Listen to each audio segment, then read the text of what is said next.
Bismillahirrahmanirrahim. Assalamualaikum warahmatullahi wabarakatuh. Alhamdulillahirrabbilalamin. Wassalatu wassalamu ala asrofil anbiya wal mursalin wa ala alihi wa sahbihi ajmain. Rabbi shrahli sadri wa yassirli amri wahlul 'uqdatam min lisani yafqahu qawli. Amma ba'du.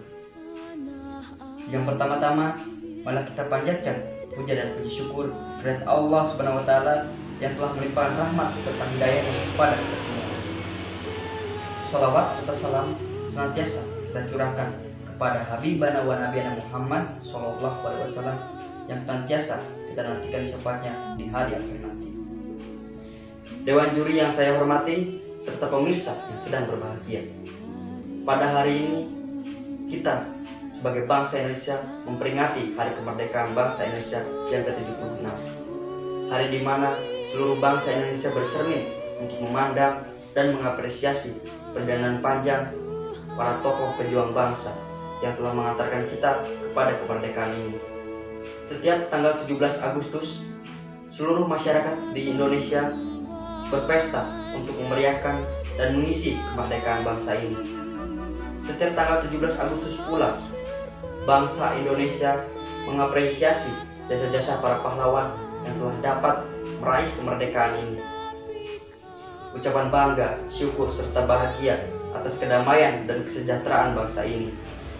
Tepat 76 tahun yang lalu, lagu kebangsaan Indonesia Raya menggetarkan pengibaran bendera sang merah putih di langit ibu pertiwi, yang sekaligus menjadi penanda bahwasannya telah lahir negara Kesatuan Republik Indonesia, negara kepulauan dengan jumlah penduduk terbesar keempat di dunia yang tersebar di sepanjang khatulistiwa dengan beragam etnis budaya, suku bangsa, bahasa, ras yang tersebar di 17.000 pulau yang dipersatukan dengan adanya tujuan dan cita-cita bersama untuk memerdekakan wilayah Nusantara ini. Seperti yang kita ketahui, bahwasannya meraih kemerdekaan bukanlah hal yang mudah untuk didapatkan. Semuanya butuh perjuangan dan pengorbanan jiwa, bahkan raga para pahlawan. Para pahlawan yang berjuang di loka kedaerahan maupun para pahlawan yang berjuang di era nasional. Semuanya berani mengorbankan raga dan jiwanya untuk memerdekakan bumi pertiwi ini. Dari yang mulai menggunakan senjata tradisional seperti bambu runcing sampai menggunakan senjata modern seperti senapan. Semuanya dengan gagah berani berdiri untuk mengusir para penjajah yang kejam. Beratus tahun bangsa kita telah dijajah, diinjak-injak, serta dirampas kesejahteraannya oleh para penjajah yang kejam.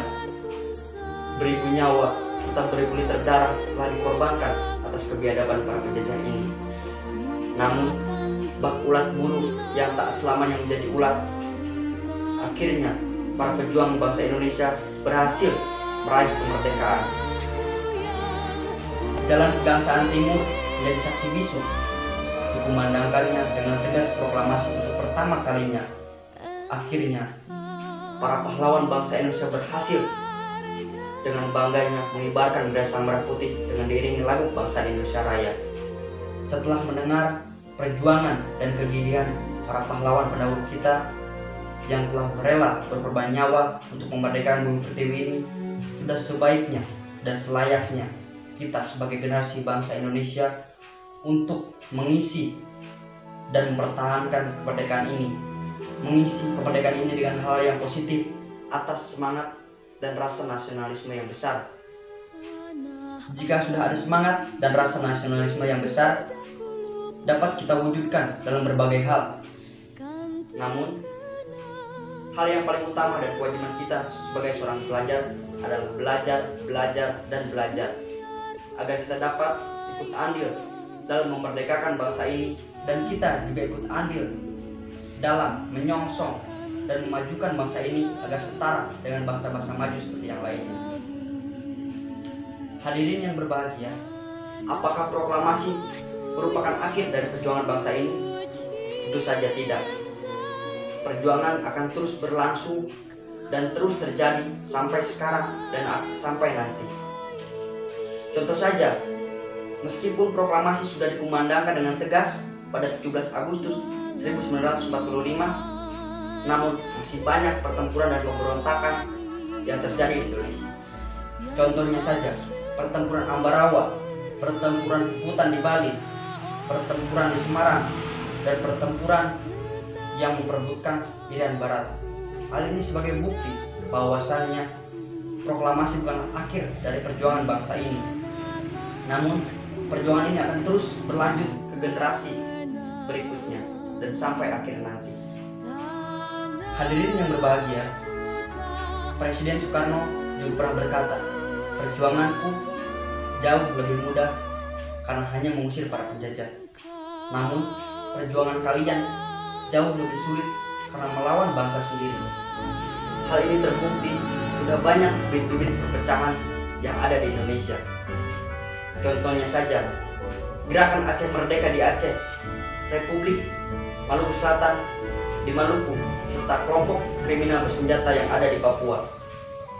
Hal ini menjadi bukti bahwasanya sudah banyak perpecahan dan bibit-bibit perpecahan yang ada di Indonesia. Nah, tugas kita sebagai generasi penerus dan juga generasi Indonesia untuk mempertahankan kemerdekaan ini, mempertahankan kemerdekaan yang sudah dirintis, dibangun oleh para pejuang dengan susah payah, dengan keringat dan juga cucuran darah. Sudah sepantasnya kita untuk menjaga itu semua.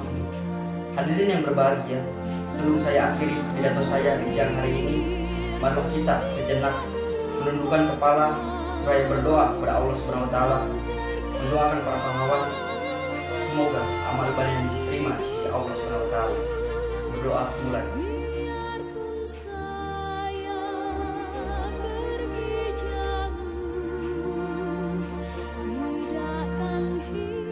Berdoa selesai. Mungkin sekiranya cukup sedikit pidato dari saya. Bila ada kurang lebihnya saya mohon maaf, karena saya juga manusia biasa. Sekian dari saya. Wabillahi taufiq wal hidayah. Wassalamualaikum warahmatullahi wabarakatuh.